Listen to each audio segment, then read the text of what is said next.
नमस्कार, बहुत स्वागत है आपका लोकतंत्र में। आपके साथ मैं हूं शुभम सिंह। लोकतंत्र में आज हम बात करेंगे पंचायती राज की। आज हम बात करेंगे पीएम मोदी और सरपंचों के बीच बातचीत की। प्रधानमंत्री मोदी ने राष्ट्रीय पंचायती राज दिवस के मौके पर देश के सभी सरपंचों के साथ वीडियो कॉन्फ्रेंसिंग के जरिए बातचीत की है। प्रधानमंत्री ने ई स्वराज पोर्टल और ई ग्राम स्वराज ऐप का लॉन्च भी किया। इस दौरान जिस तरह से पंचायत से जुड़ी सभी जानकारियां इस ऐप में मौजूद होंगी और कोरोना संकट के बीच सरपंचों से बातचीत करते हुए पीएम मोदी ने कहा कि कोरोना वायरस ने हमारे सामने कई मुसीबतें खड़ी कर दी है। महामारी ने यह सबक भी दिया है कि देश को अब आत्मनिर्भर बनना ही पड़ेगा। इसके अलावा पीएम मोदी ने सोशल डिस्टेंसिंग पर गांवों की तारीफ करते हुए कहा कि 2 गज की दूरी रखकर आप लोगों ने यानी गांव वालों ने दुनिया को इस बीमारी से लड़ने का एक मंत्र दिया है। कोरोना पर बात करते हुए प्रधानमंत्री ने यह भी कहा है कि कोरोना वायरस ने आम जिंदगी को पूरी तरह से बदल कर रख दिया है। अब सवाल यह है कि क्या मोदी मंत्र से कोरोना भागेगा? क्या देश अब चाइना पर निर्भर नहीं रहेगा? क्या कोरोना ने हमें आत्मनिर्भर बनने के लिए प्रेरित किया है? इन सभी सवालों के जवाब हम ढूंढेंगे, लेकिन उसके पहले लोकतंत्र में देखेंगे एक रिपोर्ट।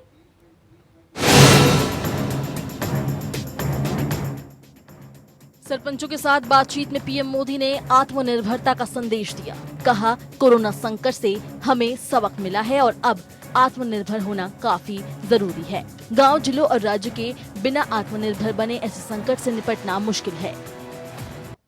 इस कोरोना संकट से हमने अनुभव में पाया है कि अब हमें आत्मनिर्भर बनना ही पड़ेगा। बिना आत्मनिर्भर बने ऐसे संकटों को झेल पाना भी मुश्किल हो जाएगा। पीएम मोदी ने देश के लोगों और खासकर ग्रामीण इलाकों की तारीफ करते हुए कहा कि कोरोना संकट के दौर में सबने अनुशासन और सूझबूझ की मिसाल पेश की है।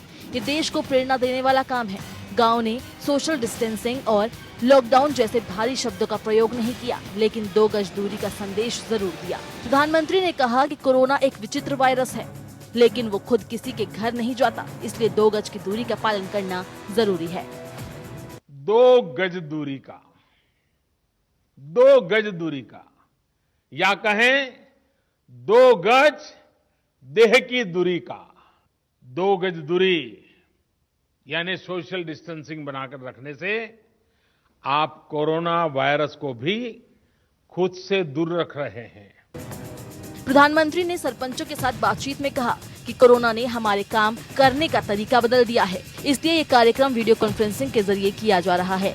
कोरोना संकट के इस दौर में हमारे संकल्प की प्रासंगिकता बढ़ गई है। ई ग्राम स्वराज ऐप की शुरुआत करते हुए पीएम मोदी ने कहा कि ये पंचायतों का लेखा रखने वाला सिंगल डिजिटल प्लेटफॉर्म होगा, जिसके जरिए लोगों को पंचायत के विकास कार्य, उसके फंड और कामकाज की जानकारी मिलेंगी। इससे काम में पारदर्शिता बढ़ेगी। हर ग्रामवासी के लिए उसमें स्वामित्व योजना की शुरुआत, ई ग्राम स्वराज यानी simplified work based accounting application for Panchayati Raj, ये एक प्रकार से ग्राम पंचायतों के संपूर्ण डिजिटलीकरण की तरफ एक बड़ा कदम है। कोरोना से टक्कर ले रहे देशवासियों की सराहना करते मंत्री मोदी ने तारीफ की। कहा, आज दुनिया में चर्चा हो रही है कि कैसे भारत ने कोरोना को जवाब दिया है। इतनी बड़ी महामारी के बीच देश का हर नागरिक अनेक कठिनाइयों के बीच उससे टकरा रहा है। संकल्प पर आगे बढ़ते हुए देश को आगे लेकर जाने का काम लगातार हो रहा है। प्रधानमंत्री ने कहा, अपने दृढ़ निश्चय के बल पर मानवता इस महामारी को मात देगी। Bureau report. और जिस तरह से आज पीएम मोदी ने पंचायती राज दिवस के अवसर पर सरपंचों से बातचीत की है, गांवों के प्रधानों से बातचीत की है और जिस तरह से उनकी तारीफ भी की है और ये भी कहा है कि सोशल डिस्टेंसिंग का मतलब भले ही गांव वाले ना जाने, लेकिन वो 2 गज दूरी बनाए रखने का मतलब जरूर जानते हैं और उन्होंने इस बात का पालन भी किया है, लोगों से अपील भी की है। जिस तरह से आंकड़ों में लगातार इजाफा हो रहा है, लेकिन इन सब के बीच में गांव वालों ने अपनी एक अहम भूमिका निभाई है और वहां पर कोरोना को पहुंचने में काफी जो है रोका है। जिस तरह से लगातार अपील कर रहे थे पीएम मोदी, पूरे देश के साथ में अपील की थी और गांव वालों से भी अपील की थी कि वो भी अपने जिस तरह से अगर गमछे का प्रयोग कर सकते हैं तो वो कर सकें, अगर मास्क उपलब्ध नहीं हो तो जो भी उनके विकल्प हैं वो हम उपयोग कर सकते हैं।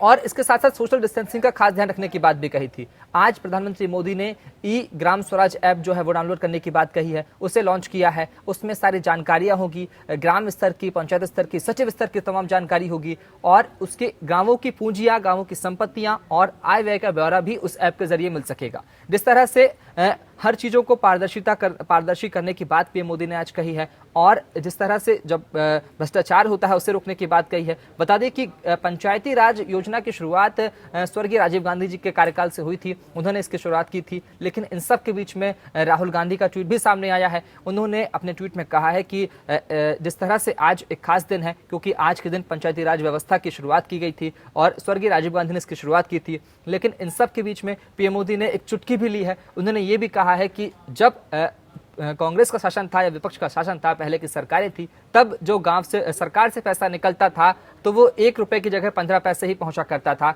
लेकिन अब पूरा 1 रुपया अगर निकलता है तो पूरे 100 के 100 किसानों के खातों में जाता है, ग्रामीणों के खातों में जाता है। यानी 1 भी रुपए जो अगर निकलता है तो उसमें कहीं भी भ्रष्टाचार नहीं होता, कहीं भी गबन नहीं होता है और वो पूरा पैसा सरकार के द्वारा भेजा गया पैसा गाँव वालों के खाते में जाता है। लेकिन अब सवाल यह है कि आखिर प्रधानमंत्री मोदी ने इस तरह की चुटकी ली है तो इसका क्या असर पड़ेगा, क्या कुछ प्रतिक्रियाएं सामने आएंगी। हालांकि विपक्ष फिलहाल इस पर खामोश है, लेकिन जिस तरह से पीएम मोदी लगातार अपील कर रहे हैं और जिस तरह से अब जब लॉकडाउन है और कोरोना का संकट पूरे देश पर है तो इन सब के बीच में पीएम मोदी ने आज ग्राम पंचायत सरपंचों से बातचीत की है, ग्राम प्रधानों से बातचीत की है और गांव के जो लोग हैं उनसे बातचीत की है, उनसे चर्चा की है कि उन्हें किस तरह की समस्या तो नहीं है, वो उनका हालचाल जाना है और ये अपील भी की है कि वो सोशल डिस्टेंसिंग का खास ध्यान रखें। बता दें कि पीएम मोदी लगातार निगरानी कर रहे हैं, हर जिले के, हर राज्य की, हर स्तर पर निगरानी कर रहे हैं और जिस तरह से डीएम स्तर तक से उन्होंने रिपोर्ट मांगी है और लॉकडाउन बढ़ाएंगे या नहीं बढ़ाएंगे इसको लेकर फिलहाल संशय बरकरार है। लेकिन यह माना जा रहा है कि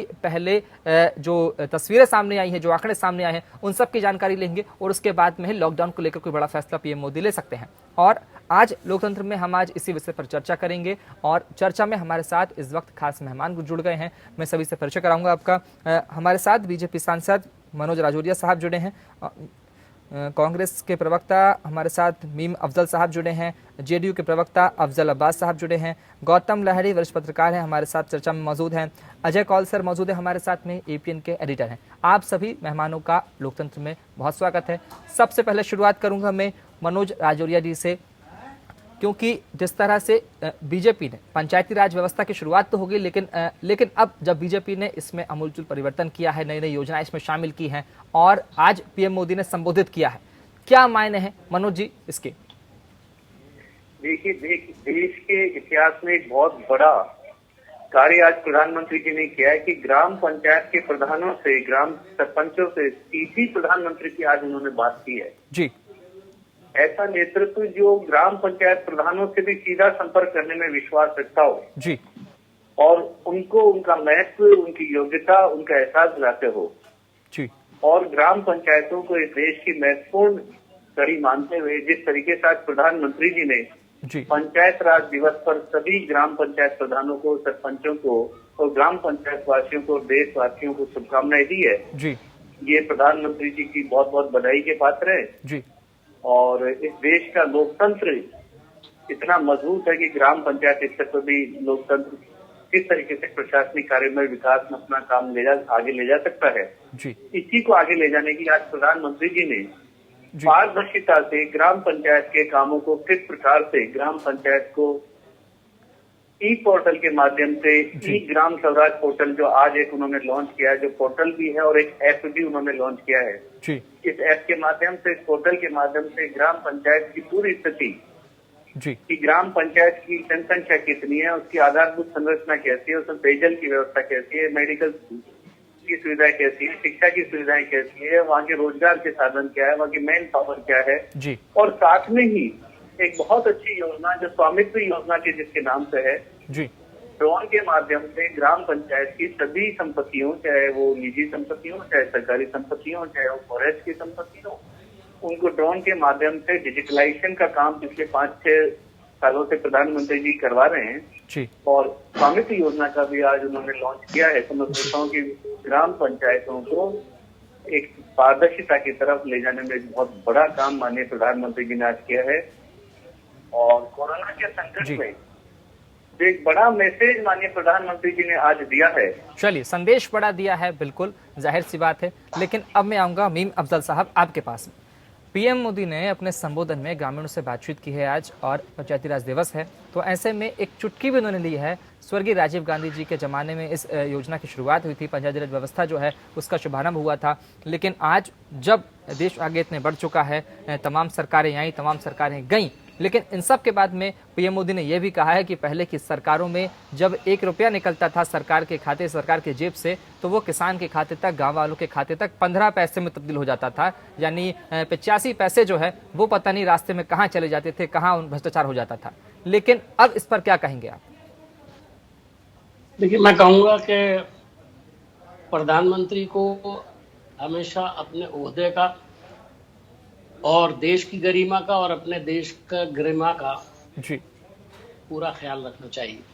जी आज उन्होंने पंचायती राज दिवस पर जो कुछ भी किया जी वो जाहिर है सराहनीय है, लेकिन उनके एक जुमले ने जी एक तलखी पैदा कर दी। जी वो अपना मुकाबला राजीव गांधी की उस सरकार से कर रहे थे जी जो बहुत अरसा पहले हुआ करती थी। जी उनको शुक्रिया अदा करना चाहिए था कि राजीव गांधी साहब का नजरिया इतना बड़ा था जी कि उन्होंने पंचायती राज का एक कंसेप्ट पूरा बना करके देश के सामने पेश किया जी और उसको कांग्रेस की सरकार ने ही लागू किया था।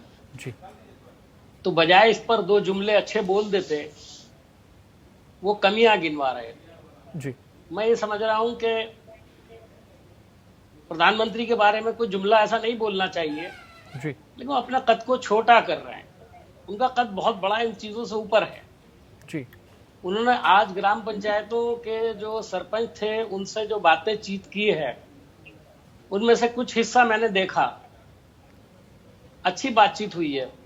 जी और मैं ये समझता हूं, मैं इस बात से बिल्कुल तौर पर इत्तेफाक करता हूं जी कि इस वक्त गांवों ने बहुत बड़ी भूमिका निभाई है इस महामारी को रोकने में। और आप देखें कि गांव देहात तक अभी इसका फैलाव उतना नहीं है, बल्कि उतना क्या मैं कहूंगा बहुत कम है। जी और खुदा ना खास्ता अगर ये गांव की तरफ चला गया तो फिर कोई सरकार, कोई पार्टी, कोई एडमिनिस्ट्रेशन, उसके लिए ये काम बहुत मुश्किल और डिफिकल्ट हो जाएगा। इसलिए गांवों और देहातों को खास तौर पर जी वहां काम करने वाले लोगों को पूरी फैसिलिटीज मिलनी चाहिए, जिसका जिक्र जी कल कांग्रेस वर्किंग कमेटी में सोनिया जी ने भी किया, राहुल जी भी बार बार कर रहे हैं, जी हमारी पार्टी हर प्रेस कॉन्फ्रेंस में इसका जिक्र करती है।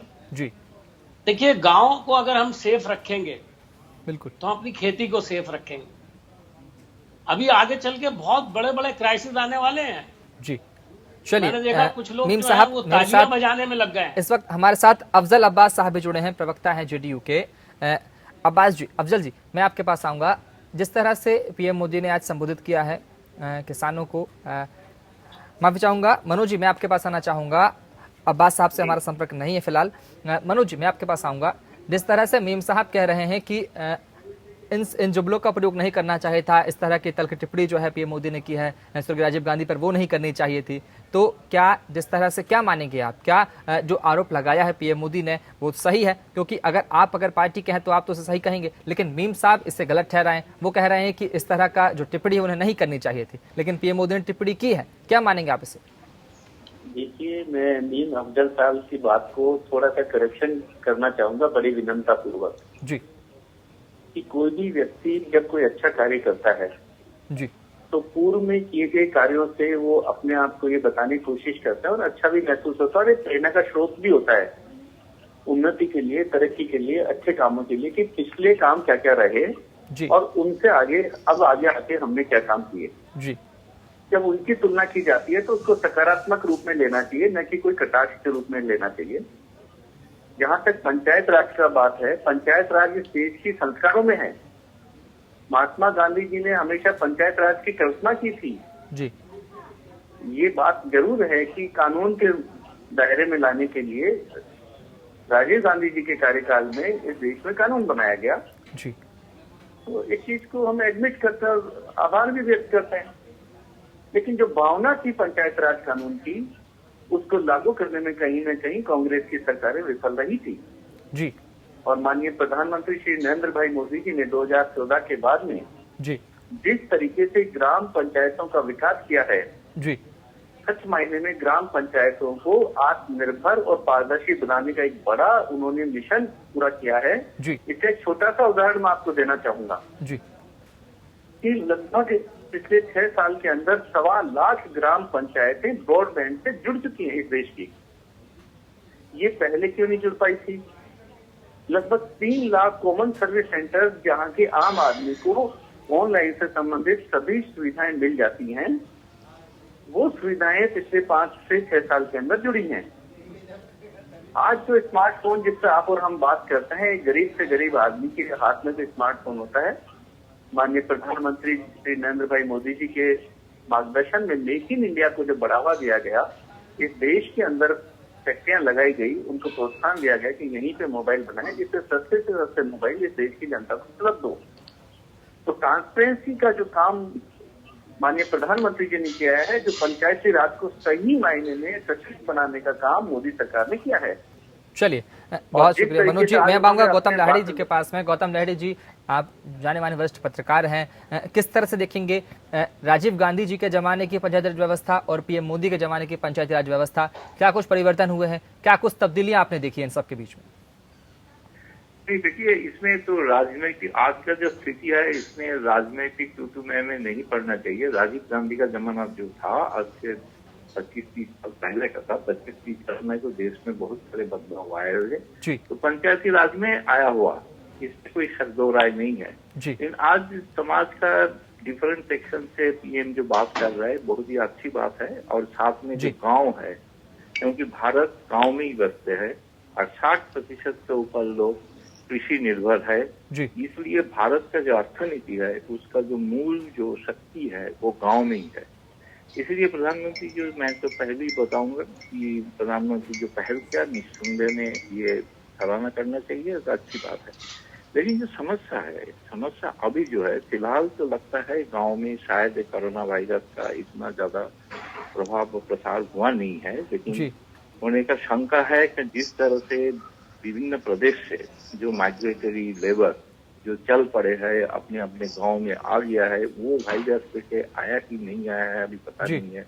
इसको टेस्ट करना जरूरी है। इतना के शहर में ही आजकल इतना समस्या हो रहा है, तो गांव में तो हमारा स्वास्थ्य सेवा अभी आज तक भी इतना विकसित नहीं हुआ है। फिलहाल कोशिश किया है सरकार ने, वो मानना पड़ेगा, कुछ तो हुआ है, लेकिन जितना होना चाहिए तो उतना नहीं हुआ, कमियां बहुत है। लेकिन इसके साथ जो 2 समस्या मैं पहले उजागर करूंगा। अभी जो समस्या है वो है समस्या किसानों का फसल कटाई का समस्या और फसल मंडी में ले जाने का समस्या। क्योंकि फसल अगर नहीं है तो भारत का फूड सिक्योरिटी गड़बड़ हो जाएगा। इसलिए प्रधानमंत्री जो पहल किया, शायद वो अगला दिन में और भी सोचेंगे और भी कुछ पहल करेंगे। जो बात चल रहा है कि कोई पैकेज का बात चल रहा है, इस बारे में शायद किसानों के बारे में सोचना चाहिए। उनका मिनिमम, बिल्कुल किसानों के बारे में सोचना चाहिए। पीएम मोदी ने सोचा भी है, और जिस तरह से आज अपील की है किसानों से सोशल डिस्टेंसिंग को लेकर, आत्मनिर्भर बनने को लेकर, सेल्फ डिपेंड बनने को लेकर, वो भी एक सराहनीय पहल है, सराहनीय बात है। हम आएंगे अफजल अब्बास जी के पास में, जेडीयू के प्रवक्ता हैं। अफजल अब्बास जी, मेरा सबसे पहले आपसे सवाल है कि जिस तरह से पंचायत व्यवस्था में जो परिवर्तन आए हैं, जो तब्दीलियां आई हैं, उनको लेकर आप क्या कुछ कहेंगे? और जिस तरह से पीएम मोदी ने ये भी कहा है, एक बात जो कही है, पुराने सरकार के ऊपर विपक्ष चुटकी ली है, कहा है कि जिस तरह से पहले के ज़माने में जब सरकार पैसा भेजा करती थी किसानों के खाते में, ग्रामीणों के खाते में, तो उसमें से सिर्फ 1 रुपये में से 15 पैसा ही पहुंचा करता था, बाकी का पैसा गबन हो जाया करता था, भ्रष्टाचार हो जाया करता था। क्या कुछ कहेंगे आप अभी की सरकार को लेकर? अभी प्रधानमंत्री ने आज सरपंचों से बात की है और पंचायती राज के मौके पर मैं उनका स्वागत करता हूँ। जाहिर सी बात है, पहले के अनुपात से आज बहुत फर्क है। अभी मैं सुन रहा था राजीव गांधी की टाइम की बात। राजीव गांधी ने खुद ही कहा था कि जब मैं भेजता हूँ कुछ पैसा तो करीब 20% ही 100 में 5% या 5% पहुंचता है। तो आप इस गाँव को सशक्तिकरण करने के लिए, गाँव को मजबूत करने के लिए जो उठाए जा रहे हैं वाकई ये सराहनीय कदम है। तो सबसे बड़े जहाँ सोशल डिस्टेंसिंग पे उन्होंने सवाल उठाया कि मैं समझता हूँ कि शहरों से ज्यादा गाँव के लोगों ने भी जागरूकता आई और ये कोरोना वायरस से लड़ने के लिए डिस्टेंसिंग में मेंटेन किया और समाज एक दूसरे से मिलने को से दूर रखा। तो ये जो भी कदम उठाए जा रहे हैं गांव के लोगों के उत्थान के लिए, गांव के अपलिफ्टमेंट के लिए, ये एक अच्छा कदम है। इसकी पार्टी से हट के किसी पार्टी के लोग हो, हम वो जेडीयू से हो या कांग्रेस से हो, जो भी हो, उसका समर्थन करना चाहिए और ये अच्छा कदम मैं समझता हूँ। चलिए हमारे साथ एपीएन के एडिटर अजय कौल सर भी जुड़े हुए हैं। सर, मैं आपसे जानना चाहूंगा कि जिस तरह से पीएम मोदी ने जो संदेश दिया है किसानों को, सरपंचों को, उसके क्या कुछ मायने हैं और उसका कितना असर अब आगे हमें देखने को मिलेगा? नहीं, ये बहुत अच्छी बात है कि जो पीएम जब अभी मतलब द टॉप एग्जीक्यूटिव है जो कंट्री के, जो सीधे डायरेक्टली जो लोएस्ट जो रंग के, जो गांव के, जो पंचायत जो वहाँ पे एग्जीक्यूटिव है हेड, तो उनके साथ डायरेक्ट बात करते हैं। एक उसमें एक मैसेज भी होती है, एक एंथुसियाज्म भी बढ़ता है कि जो गांव पे काम करते हैं पंचायत पंचेज और ये, तो एक बहुत बड़ा मैसेज होता है। It's a very good step कि वो डायरेक्टली बात होती है कि बीच बीच में नहीं है। तो मैं ये बहुत अच्छी बात मानता हूँ। लेकिन आजकल की जो सिचुएशन है, मैं इनफैक्ट मनोज जी से, बीजेपी के सांसद हैं, उनसे पूछना चाहूँगा। पंचायती राज दिवस है आज, तो गांव की बात हो रही है और अभी का जो सिचुएशन है कोरोना वायरस की, इसमें जो लाखों लोग जो गांव से शहरों की तरफ आए थे या रोज़गार के लिए या काम काज के लिए, जो फंसे हुए हैं या वो अपना रोज़ी रोटी खो चुके हैं, तो उसके बारे में भी एक कंसर्न बना हुआ है रजौरिया जी। तो मैं सोचता हूँ ये इस पर बीजेपी मतलब प्रधानमंत्री को इसमें थोड़ा मेरे ख्याल से एड्रेस करना चाहिए था कि उनके बारे में क्या होगा। मनोज जी, आपसे पूछना चाहता हूँ मैं। देखिए, हेलो, मेरी आवाज सुन पा रहे हैं आप? जी मनोज जी, बिल्कुल। हेलो अजय जी से कहना चाहूंगा, प्लीज मुझे एक बार रिपीट करेंगे आप? मैं ये सवाल पूछ रहा था कि आज पंचायती राज दिवस पे जो प्रधानमंत्री ने अच्छी बातें की, मतलब एक डायरेक्ट मैसेज, मतलब बात करके पंचों से एक मैसेज आती है, बहुत अच्छी मैसेज आती है कि डायरेक्टली टॉप एग्जीक्यूटिव जो है वो डायरेक्टली पंचों के जो लीडर हैं या गांव के जो सरपंच लीडर्स हैं उनके साथ डायरेक्ट बात करके उनको मतलब मोरल बूस्ट करते हैं या जो भी करते हैं, तो अच्छी बात होती है।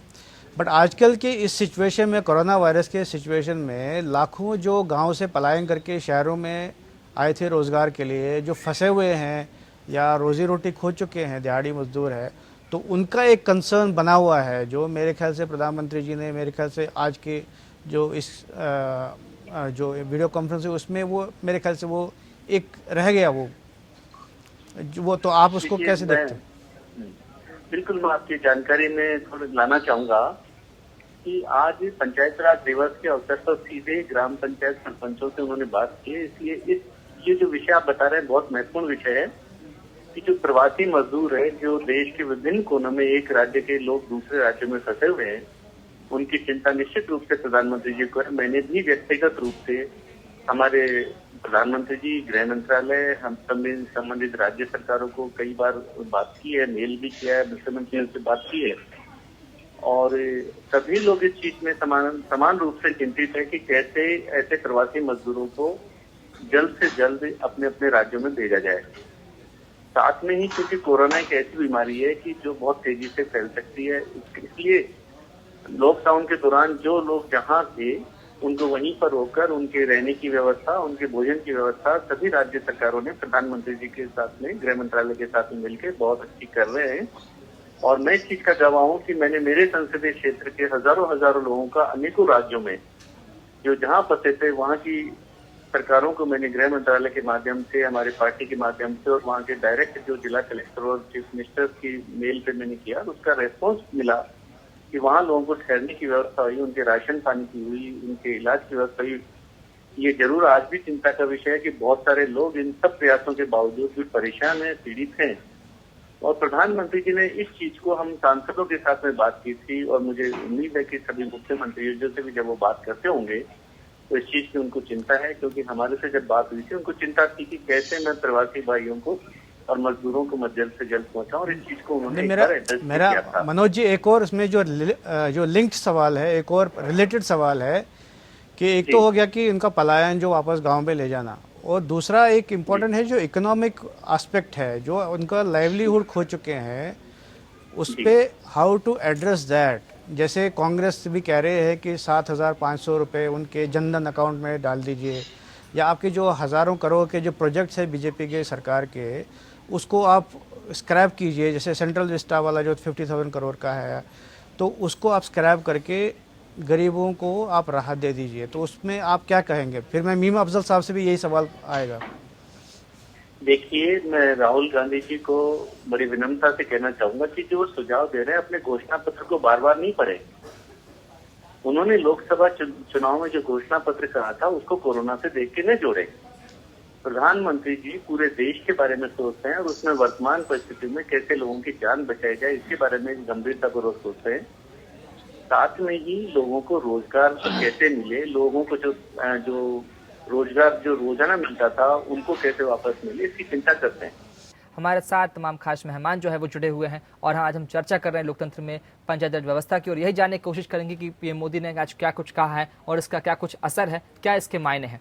हम सवाल कर रहे थे मनोज जी से, मनोज राजौरिया साहब से, बीजेपी के सांसद हैं। मनोज जी, जिस तरह से आप बात कर रहे थे कि पीएम मोदी ने, अभी सर ने पूछा था आपसे यही सवाल कि जो प्रवासी मजदूर हैं जो अभी पलायन कर रहे हैं, एक राज्य से दूसरे राज्य में आ रहे हैं, उनको कई दिक्कतों का सामना करना पड़ रहा है। वो लोग जहां काम कर रहे थे वहां से तो निकले हैं अपने घर के लिए, लेकिन ना उनके पास खाने के लिए भोजन है, ना उनके पास यात्रा करने के लिए पैसे हैं, और जिस तरह से लॉकडाउन है तो कोई साधन भी नहीं है उनके पास में, वाहन भी नहीं है जिससे वो वहां तक गाँव तक पहुंचे। तो उनके लिए पीएम मोदी ने, उन मजदूर किसानों के लिए, उन मजदूरों के लिए पीएम मोदी ने क्यों कुछ नहीं कहा, यह हम आपसे जानने की कोशिश कर रहे थे। क्या पीएम मोदी को इनके बारे में भी कुछ कहना था? देखिए, कहने और करने में फर्क होता है जी, और बहुत समय हो गया कि अब कहने का समय नहीं है। पिछले लंबे समय से, लगभग 1 महीने से प्रधानमंत्री इस कार्य को कर रहे हैं जी, और सभी राज्य सरकारें और यूनियन टेरिटरीज से लगातार पीएमओ और हमारे गृह मंत्रालय और सभी संबंधित मोदी जी के जो भी चैनल्स हैं, चाहे संगठन के माध्यम से हो चाहे सरकार के माध्यम से, सभी राज्य सरकारों से संपर्क में है जी, और इस चीज की सतत चिंता है कि जो जहां पर है वो रहे। ये हमको समझना पड़ेगा कि राजनीति की बजाय हमको प्रोफेशनली भी समझना होगा कि मैं डॉक्टर हूँ, मेडिकल डॉक्टर हूँ, और मैं ये बड़ी गंभीरता पूर्वक और जिम्मेदारी पूर्वक कह सकता हूँ कि आज तक कोरोना का जो बहुत सफल इलाज, जो निश्चित रूप से कोई वैक्सीन हो या कोई ऐसा हो जो हम गारंटी से कह सकते हो कि इसको देने से ठीक हो जाएगा, वो हमारे पास या पूरे विश्व में नहीं है जी।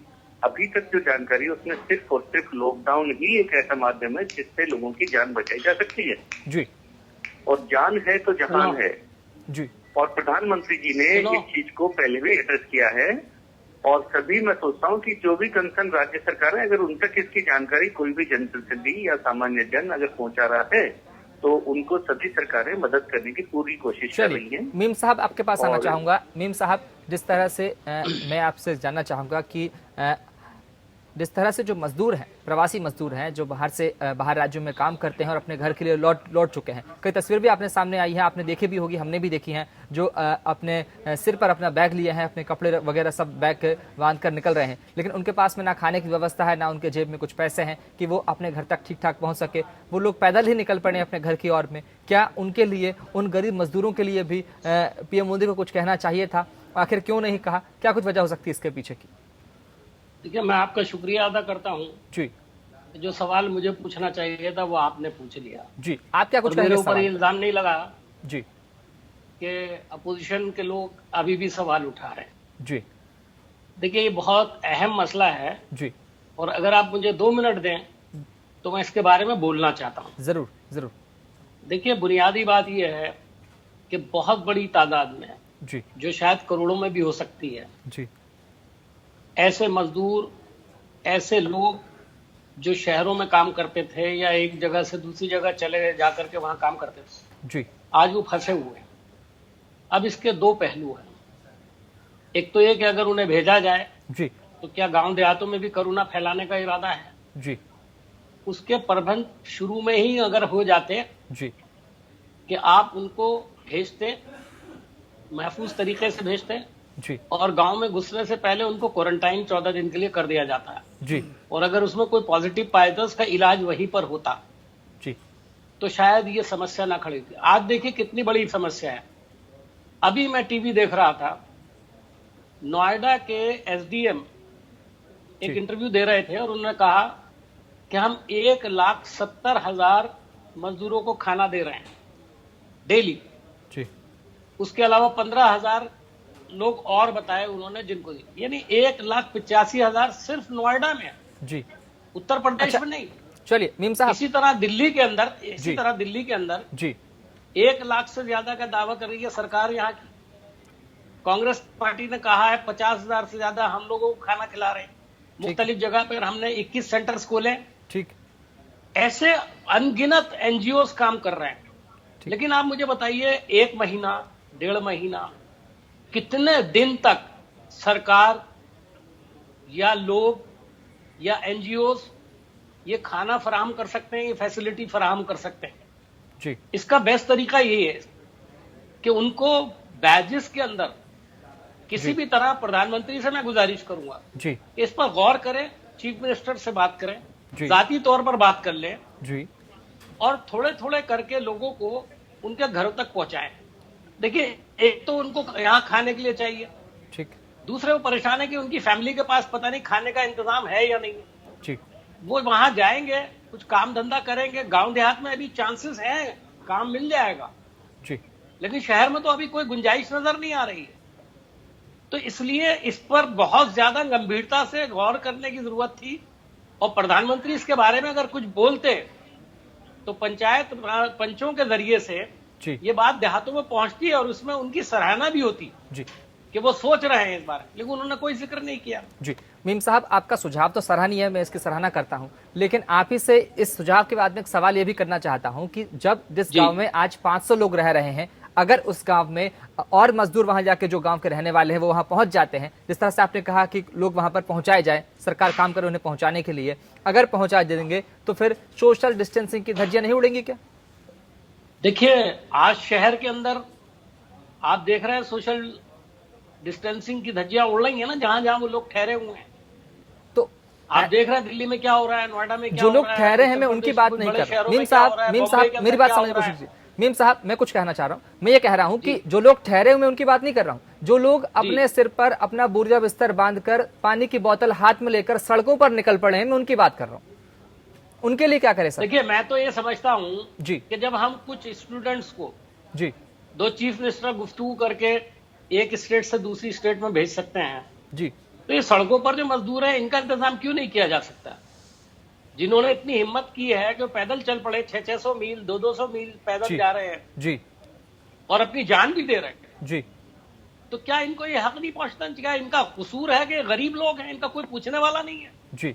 तो अब जेडीयू स्पोक्सपर्सन कैसे देखते हैं? तकलीफ होती है। जी, चलिए हमारे साथ अफजल साहब भी जुड़े हैं, जेडीयू के प्रवक्ता हैं। अफजल जी, आप किस तरह से देखेंगे इस पूरे मामले को लेकर, उन प्रवासी मजदूरों को लेकर जिनको लेकर पीएम मोदी ने आज अपने संबोधन में जिक्र भी नहीं किया, क्या कुछ कहेंगे इस पर?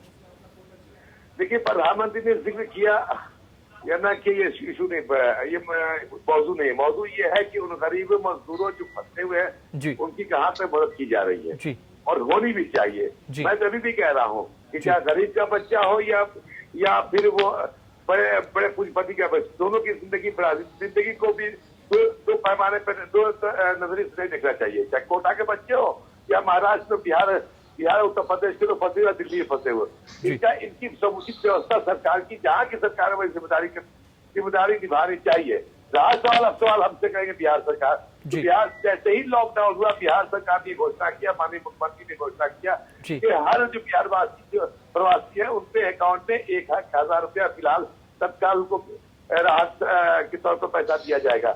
इसमें जहां तक मुझे अभी तक ये जानकारी है, 11 से 12 लाख लोगों तक 1,000 रुपया हमने भिजवाया ताकि फिलहाल कुछ राहत मिल सके। ये पूरा मुनासिब भी नहीं, ये पूरा, इससे पूरा नहीं कह सकते 1,000 रुपया काफी है, लेकिन वक्ती तौर पर इससे कुछ फायदा होता है। हाँ, ये अपने वतन आ गए होते तो ये नौबत नहीं आती।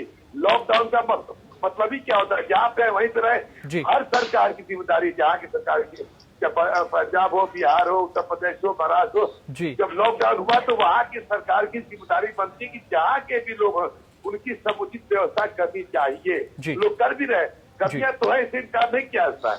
अगर प्रधानमंत्री ने कहा नहीं, आज कहे होते तो जाहिर सी बात है और प्रशंसा होती, लेकिन इस इश्यू पर वो तो काम तो कर रहे हैं, हर सरकार काम कर रही है। चलिए हमारे साथ गौतम लाहिड़ी जी भी जुड़े हुए हैं, वरिष्ठ पत्रकार हैं। गौतम जी, आप किस तरह से देखेंगे, क्या ये जिम्मेदारी केंद्र सरकार की है उन प्रवासी मजदूरों के व्यवस्था को लेकर, या फिर राज्य सरकारों की है? नहीं, मेरा मानना है कि दोनों सरकार का ये जिम्मेदारी है। लेकिन आज पंचायत दिवस पर एक बुनियादी सवाल के ऊपर रिव्यू होना चाहिए था कि पंचायती राज व्यवस्था कैसे सफल हो। क्योंकि राजीव गांधी जो सपना देखा था कि सारे आत्मनिर्भर वो हो नहीं पाया था, इसलिए उन्होंने एक स्कीम सोचा था CM to DM। लेकिन भारत एक फेडरल कंट्री है, इसलिए फेडरल स्ट्रक्चर में चोट पहुंचेगी, इसलिए उसको पीछे हटना पड़ा। राज PM ने जो पहल किया, क्योंकि आप देखिए सारे जो केंद्र का जो अर्थ है, जो रेवेन्यू है, वो राज्य को दिया जाता है केंद्रीय आर्थिक आय फाइनेंस कमीशन के थ्रू। ऐसे राज्य सरकार की भी एक फाइनेंस कमीशन है जो पंचायतों को उसको धनराशि देते हैं। लेकिन सारे पंचायत से आप बात करेंगे तो उनका शिकायत यह है कि राज्य सरकार को जो देना चाहिए वो नहीं दे रहा है।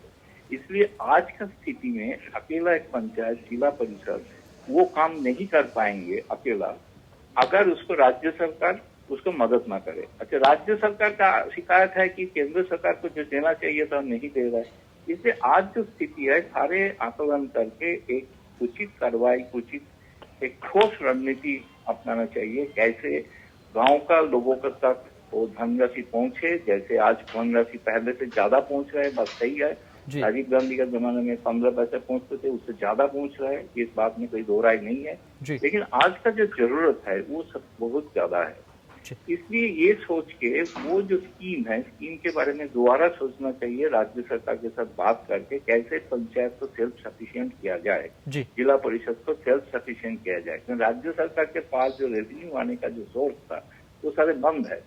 एक मानना ही पड़ेगा जो है, जो GST का बाहर जो है, जैसे दारू और पेट्रोल डीजल, ये दो, और साथ साथ GST का जो कंपनसेशन, ये है राज्य सरकार मूलभूत रेवेन्यू है, वो दोनों बंद पड़ा है। मतलब कोई वाहन नहीं चल रहा है, इसलिए पेट्रोल डीजल का तो सवाल ही नहीं उठता है। राज्य सरकार, सारे राज्य सरकार का आर्थिक संकट में है, वो पंचायत के पास पैसा पहुंच ही नहीं सकता है क्योंकि उसका चलिए गौतम जी, जिस तरह से हमारे साथ अजय कौल सर भी जुड़े हुए हैं। कौल सर, मैं आपसे जानना चाहूंगा कि जिस तरह से PM मोदी ने आज ग्राम स्वराज पोर्टल की शुरुआत की है, उसे लॉन्च किया है, तो इससे कितनी पारदर्शिता आएगी? नहीं, मुझे तो अब ये तो इनिशिएटिव अच्छा है कि ये बनाया है portal, but I am not sure कि कितना परसेंटेज पंचेज इसको यूज़ कर सकेंगे, बिकॉज ऑफ मतलब कितने वो सेवी हैं, कितना वो यूज़ कर सकते हैं इसको। वो तो खैर अच्छा है, बट इनिशिएटिव तो अच्छे हैं, कोई बात नहीं। बट एम्पावरमेंट की, जैसे अभी गौतम ने भी बात की कि एम्पावरमेंट कितना हुआ है इनको पंचेज का, तो मैं इनफैक्ट ये सवाल राजौरिया साहब से, MP हैं, तो मैं गाँव देहात में काम करते होंगे, ज़िला लेवल पे भी या विलेज लेवल पे भी करते होंगे, तो आप कितना राजौरिया साहब मानते हैं कि कितने एम्पावर्ड हैं पंचेज या पंचायत आज की डेट में? देखिए, मेरा ये अनुभव है कि ग्राम पंचायत में पिछली बार भी सांसद था 2014 से 19 और अभी भी जनता के आशीर्वाद से, प्रधानमंत्री जी के आशीर्वाद से सांसद हूँ। और गांव में मैं जाता हूँ तो ग्राम पंचायतें पिछले 6 साल से जो मैं देख रहा हूँ कि बहुत ही सशक्त है, सीधे निर्णय ले सकती हैं, अपनी कोई भी रेजोल्यूशन पास कर सकती हैं, अपना बजट बना सकती हैं। बजट जो केंद्र सरकार सीधा ग्राम पंचायतों को पिछले 6 साल से सीधा भेज रही है। पहले बजट राज्य सरकार को जाता था, फिर वो जिला पंचायत में आता था, फिर वो नीचे जाता था और फिर सरपंचों को ग्राम पंचायतों में जाता था। तो वहाँ बहुत सारे जगह उनके पास बैरियर्स थे। प्रधानमंत्री जी ने वो सारे बैरियर्स पिछले कार्यकाल में समाप्त किए और अब जो भारत सरकार पैसा देती है सीधा ग्राम पंचायतों के खाते में जाता है, पहली चीज। और जो आधुनिकीकरण, जो ग्राम पंचायतों को ब्रॉडबैंड से जोड़ने का काम किया, और जिस तरीके से आज ग्राम स्वराज पोर्टल और ऐप को लागू किया है और इसके माध्यम से जो भी सरकारी योजनाएं हैं उन योजनाओं को किस तरीके से प्रभावी रूप से लागू किया जाए, तो मैं सोचता हूँ ग्राम पंचायत सक्षम है इस चीज में। और राजस्थान में तो मैं देखता हूँ, देश में भी इसी प्रकार से होगा कि ग्राम पंचायत सरपंच को सहयोग के लिए एक सचिवालय होता है बाकायदा, जो राजस्थान में पिछली बार अटल सेवा केंद्र के नाम से जाना जाता था और अब राज्य सरकार बदली है तो उन्होंने इसको राजीव गांधी के नाम से कर दिया है। लेकिन वो ग्राम पंचायत का सचिवालय होता है, बाकायदा वहाँ एक कर्मचारी होता है, सरकारी एक क्लर्क होता है जो सारी चीज का एक्सपर्ट होता है। तो कमियां कहाँ पे है, खामियां कहाँ पे है अभी? देखिए, कोई खामियां मुझे लगता है सिर्फ एजुकेशन की कमी है। चलिए, और पिछली बार जो राजस्थान की वसुंधरा सरकार ने जो पढ़े लिखे सरपंचों का एक जो क्लॉज लाए थे उसके बहुत फायदे हुए थे। इस बार राजस्थान में वो क्लॉज हटा दिया गया कि पढ़ा लिखा होना चाहिए। उसके कारण थोड़ी बहुत दिक्कतें आ रही है कि जो सरपंच पढ़े लिखे नहीं है या जो टेक्नो फ्रेंडली नहीं है उनसे थोड़ी दिक्कत है जी। लेकिन मैं सोचता हूँ कि परिस्थितियां उनको भी सब सिखाएंगी और गांव में बहुत युवक है, पढ़े लिखे लोग हैं, सरकारी कर्मचारी हैं और आवश्यकता आविष्कार की जननी होती है। मीम साहब, आप कैसे देखते हैं इसको, एम्पावरमेंट ऑफ जो हो रही है पंचों की? देखिए, कोई भी सिस्टम जब आता है तो ये नहीं होता कि वो फुल प्रूफ हो, उसमें कमियां आती है। देखिए, राजीव जी ने खुद ही कहा था ना कि 85% पैसा खुद बुर्द हो जाता है। आहिस्ता आहिस्ता उसमें तब्दीली आ रही है और ऐसा तो नहीं है कि बीजेपी की सरकार के अंदर ये सब खत्म हो गया। इससे पहले ही ये काम शुरू हो चुका था। 10 साल में डॉक्टर मनमोहन सिंह की सरकार रही, हमारे जयराम रमेश खास तौर पर इस पर तवज्जो दी, वो उसके पंचायती राज के मिनिस्टर भी रहे जी। काफी उनकी खिदमत हैं, काफी उन्होंने इसके अंदर इन्वॉल्वमेंट किया है। आज वो एक एक्सपर्ट के तौर पर जाने जाते हैं जी। तो कितने एम्पावर जिसका अभी हमारे मीम साहब, संसद साहब हमारे जो मीम साहब कह रहे थे, कितने पावर्स है आजकल के ग्राम पंचायतों के पास, फाइनेंशियल या अदरवाइज, जो डिसीजन मेकिंग के लिए कितने एम्पावर्ड है? देखिए, मेरा ये मानना है कि कागजों में सबके पास पावर होती है। अब ये इंडिविजुअल टू इंडिविजुअल, तो मैं मानता हूं जैसे पार्लियामेंट का एक मेंबर होता है जी। मेरे दोस्त यहाँ बैठे मनोज जी, मेरा ही मानना है कि भारत के पार्लियामेंट के मेंबर के पास सिर्फ एक पावर है, पावर टू रिकमेंड जी। उसको एग्जीक्यूटिव पावर कुछ नहीं है। उसको जो भी फंड मिलता है वो भी वो एडमिनिस्ट्रेशन के जरिए से ही करवाता है, उसका कोई उसके ऊपर बर्स नहीं है। हाँ, ये हो सकता है काम खराब हो तो रुकवा दे, लेकिन सारा इम्प्लीमेंटेशन उसके जरिए होता है।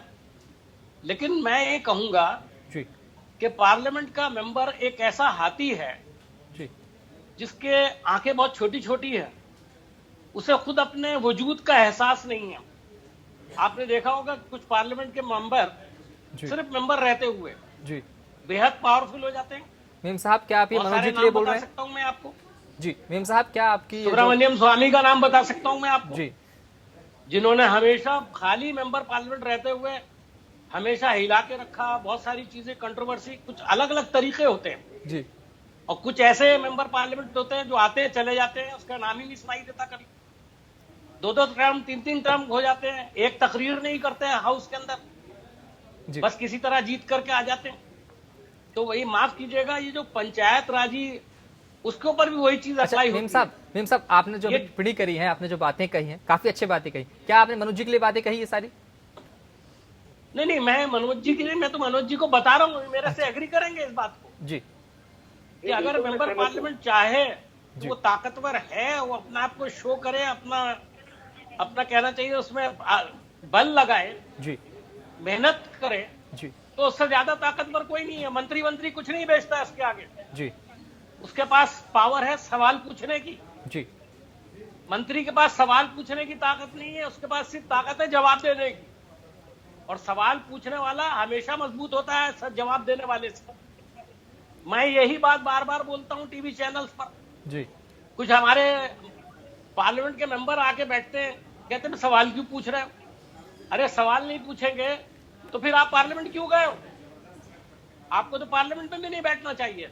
जी। सबसे चलिए। बड़ा अगर पार्लियामेंट अब के मेंबर के आखिर में पास सवाल यही है, कोई बात- बहुत शुक्रिया मोहन साहब, आप सभी मेहमानों का बहुत शुक्रिया चर्चा में शामिल होने के लिए। लेकिन अंत में सवाल यही है कि आखिर पीएम मोदी की इस पहल का, इस योजना का कितना असर पड़ेगा। जिस तरह से पंचायती राज व्यवस्था जो है स्वर्गीय राजीव गांधी जी के जमाने से इसकी शुरुआत हुई थी, लेकिन आज 2020 तक ये कहाँ आकर पहुंच चुकी है, क्या कुछ इसमें परिवर्तन हुए हैं और आगे गाँव वालों के लिए, किसानों के लिए, उन मजदूरों के लिए क्या कुछ निर्णय लिए जाएंगे, क्या कुछ योजनाएं आएंगी, ये देखने वाली बात होगी। फिलहाल आप सभी मेहमानों का बहुत बहुत शुक्रिया हमसे जुड़ने के लिए। और ऐसे में एक सवाल ये भी होगा कि आखिर जब ये योजना में परिवर्तन कर दिए गए हैं, कुछ सुझाव जो है वो लगातार सामने आ रहे हैं, प्रवासी मजदूर हैं, उनके लिए सरकार क्या कुछ करेगी, ये देखने वाली बात होगी। लेकिन जिस तरह से कोरोना में मरने वालों का आंकड़ों में लगातार इजाफा हो रहा है, उन सब के बीच में हम सभी लोगों को आवश्यकता है सावधानी बरतने की और सरकार का सहयोग करने की।